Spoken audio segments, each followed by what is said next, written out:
The former Home Secretary implored Western nations to stand firm in their support for Israel after Iran launched an unprecedented drone attack. Former Home Secretary Suella Braverman has issued a rallying call to the West not to backslide on support for Israel after a massive drone and missile attack by Iran. Fears are mounting the astonishing, but largely ineffective, attack by the Iranians this weekend on the Jewish state could trigger World War III. And Ms. Braverman took to social media to fervently call on the UK and others to keep up their support for the Israelis who have been facing down threats from multiple foes. Ms. Braverman wrote on X in response to a BBC report covering the drone and missile attack on Israel by Iran on Saturday, when 170 drones, more than 30 cruise missiles and at least 120 ballistic missiles were launched.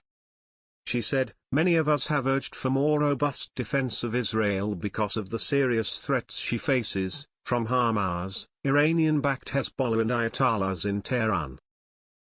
The former Home Secretary added, "Last night must be the end of Western backsliding on Israel and a reminder that we must never underestimate our enemies."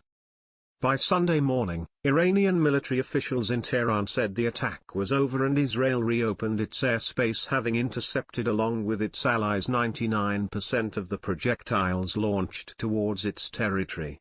The assault by Iran was launched in response to a strike widely blamed on Israel on an Iranian consular building in Syria earlier this month, which killed 2 Iranian generals. RAF fighter jets were part of the forces scrambled to neutralize the attack from Iran, with warplanes deploying over Iraq and Syria, where UK armed forces are already operating as part of the Operation Shader mission against the so-called Islamic State.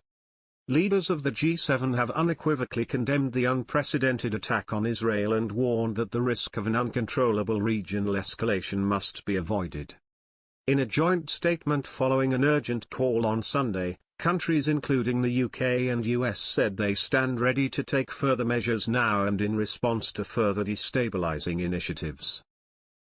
The statement released shortly after the talks this afternoon said, "We, the leaders of the G7, unequivocally condemn in the strongest terms Iran's direct and unprecedented attack against Israel. Iran fired hundreds of drones and missiles towards Israel. Israel, with the help of its partners, defeated the attack. We express our full solidarity and support to Israel and its people and reaffirm our commitment towards its security." With its actions, Iran has further stepped toward the destabilization of the region and risks provoking an uncontrollable regional escalation. This must be avoided.